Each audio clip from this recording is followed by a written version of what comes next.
Assalamualaikum warahmatullahi wabarakatuh.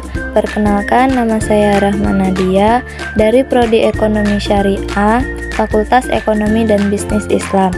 Video ini dibuat untuk memenuhi tugas individu pengantar ekonomi Islam. Baiklah, saya akan menjelaskan tentang larangan Islam dalam transaksi. Yang pertama adalah maisir. Maisir adalah salah satu praktik yang sangat dilarang dalam ekonomi syariah. Larangan ini tercantum dalam Al-Quran, sehingga umat Islam wajib untuk menghindari tindakan ini. Maisir adalah jenis transaksi permainan yang di dalamnya terdapat persyaratan berupa pengambilan sejumlah materi dari pihak yang kalah. Istilah maisir dapat diartikan juga sebagai perjudian atau taruhan. Selain diharamkan, tindakan ini juga termasuk dalam kategori dosa besar mengingat Islam sangat melarang adanya praktik perjudian. Ciri-ciri umum dari transaksi maisir adalah unsur spekulatif, berupa pengumpulan harta dari semua pemain dengan kesepakatan bahwa pemenang akan mengambil seluruh atau sebagian harta dari pihak lain yang berpartisipasi, sehingga keuntungan hanya dapat dirasakan oleh satu pihak saja. Hukum maisir dan dalil tentang maisir. Praktik maisir sangat diharamkan dalam agama Islam. Hal ini ditekankan dengan firman Allah pada surah Al-Maidah ayat 90, kemudian pada ayat 91. Contoh dari maisir. Contoh dari maisir yang pertama ada berjudi, yang kedua ada membeli lotre atau undian, yang ketiga adalah melakukan transaksi dengan sistem investasi berbasis perjudian, yang keempat berpartisipasi dalam permainan kartu atau perjudian online, yang kelima menawarkan atau menerima taruhan dalam suatu pertandingan olahraga atau acara lainnya. Yang kedua adalah gharar. Dalam bahasa Arab, gharar memiliki arti al-khatr atau pertaruhan. Syekh As-Sadi menyebutkan bahwa gharar juga dapat diartikan sebagai al-mukhatarah atau pertaruhan, dan al-jahalah atau ketidakjelasan. Gharar adalah jual beli yang tidak pasti, tidak jelas, dan mengandung perjudian. Jual beli gharar diharamkan karena terdapat unsur memakan harta orang lain dengan cara yang batil atau tidak terbuka dan merugikan salah satu pihak. Hukum gharar dan dalil tentang gharar. Hal ini dicantumkan dalam Al-Quran surah An-Nisa ayat 29. Secara garis besar, surat ini menjelaskan tentang larangan saling memakan harta seseorang melalui cara yang batil. Dari penjabaran di atas, kita dapat menyimpulkan bahwa praktik jual beli gharar merupakan pelanggaran dalam prinsip syariah. Contoh dari gharar.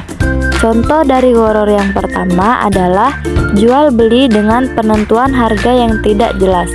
Yang kedua, penentuan kualitas barang yang tidak jelas. Yang ketiga, adanya penangguhan dalam penyerahan barang atau jasa. Yang keempat, transaksi berdasarkan perjudian atau spekulasi. Yang kelima, transaksi yang melibatkan risiko yang tidak dapat dikelola. Yang ketiga adalah riba. Riba dalam bahasa Arab adalah az-ziyadah, yang artinya tambahan atau kelebihan. Jika dalam konteks umum, kelebihan yang dimaksud ialah tambahan terhadap harta atau pokok utama. Macam-macam riba. Jenis-jenis riba yang diharamkan dalam Al-Quran dan hadis. Yang pertama adalah riba jahiliyah.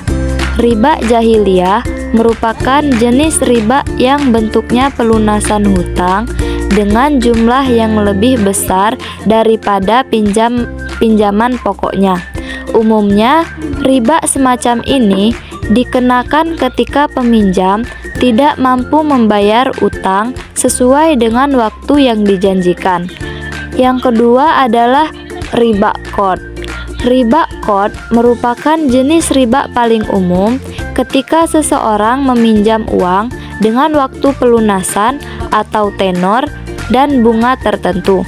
Misalnya, peminjam uang Rp 60 juta dengan bunga sebesar 15% dan waktu pelunasan 6 bulan. Besaran bunga biasanya menjadi persyaratan yang diberikan oleh pemberi hutang. Yang ketiga adalah riba fadl. Riba fadl adalah penambahan nilai dari kegiatan tukar-menukar barang atau transaksi jual beli. Misalnya, ketika menukarkan uang pecahan 100 ribuan dengan lembaran 2 ribuan, tetapi hanya mendapatkan 48 lembar saja, bukan 50 lembar, sehingga totalnya tidak lagi seperti nilai awalnya, yakni hanya 96.000.